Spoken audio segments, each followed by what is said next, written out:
Hey guys, it's Jason over at Kaiser Willys, and I just wanted to kind of get in here close on my CJ-2A. This is the driver's side front wheel area. So we've got this wheel off because we were bleeding brakes. We were making sure everything was tight behind the knuckle. So just wanted to kind of give you an anatomy here of the this whole area while I've got this off. So you've got two U-bolts right here holding this onto the lower shock mount plate below here. This is your shock mount or your shock, and it's going to go from the upper shock mount plate that is on the frame, and it's going to connect down here. We've got this is our Knuckle Seal kit. And as you can see, you've got the ridge here that's facing this way. You've got felt. The oil seal is actually in the knuckle, kind of in this little seat. So felt, plate, lip back there. These are being held on. It's a split retainer. This is your knuckle right here. Comes out here to your tie rod end. So we've got the tie rod end. We've got it clipped into place with a cotter pin. You've got this short hose here. You've got a clip from this little tab on the axle frame itself.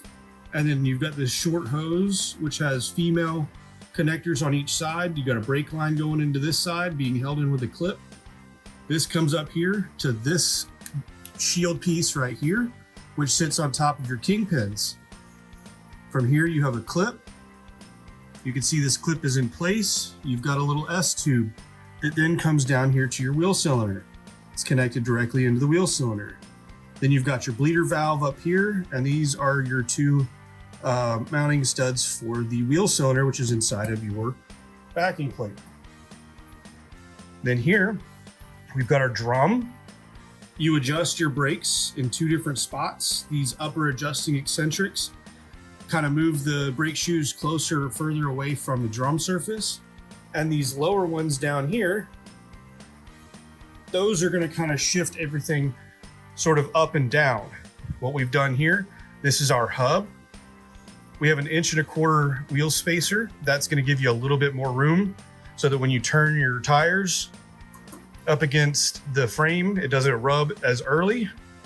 Then you've got your 2-wheel drive, 4-wheel drive locking hubs.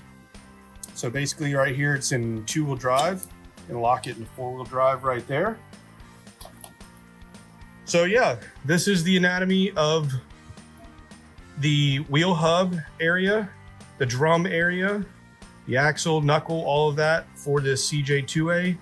I hope that helps. Thanks for watching.